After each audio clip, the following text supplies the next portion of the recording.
In an ironic twist of fate, I have found myself exactly back where everything started in my career 8 years ago. I'm here in Turin to go skiing with Daniel Priestley.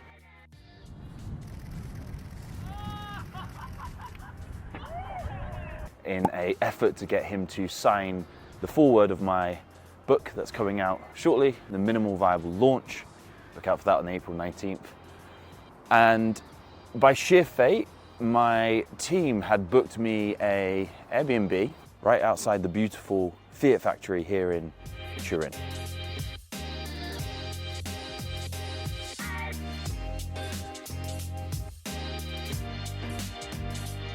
And it reminded me of why I became a UX designer, into being a product strategist, product manager, and then eventually into starting my own product development agency at all.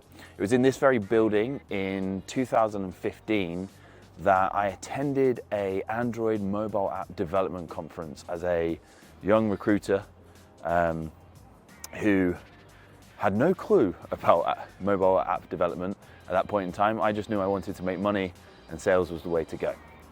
I heard a talk by a French development agency who were talking about a really interesting topic that intrigued me so much I had to speak to the guy after and asked him what his job title was and how could I do it. The talk was this: it was about positioning your Android application and thinking about it in a new way. If your app was a guest at a dinner party, would you invite that app back for dinner again after the first time it came?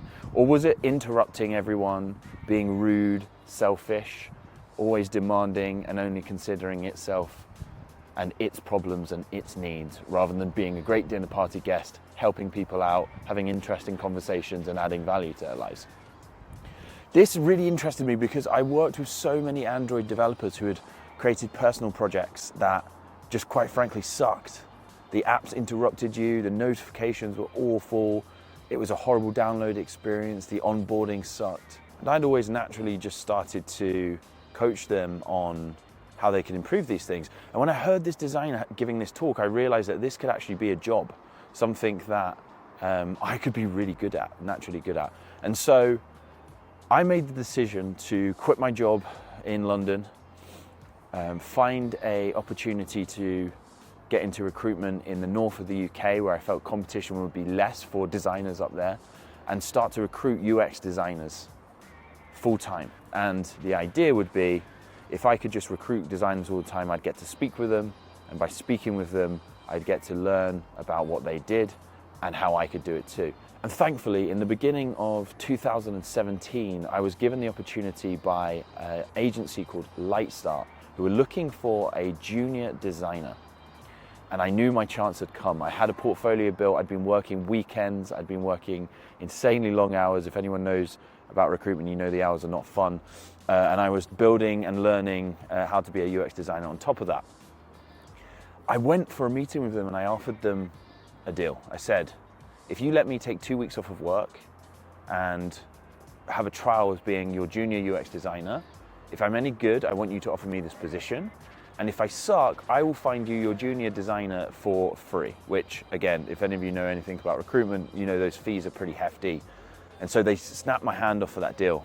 I took 2 weeks holiday out of the position that I was in. I worked for free, I worked my arse off.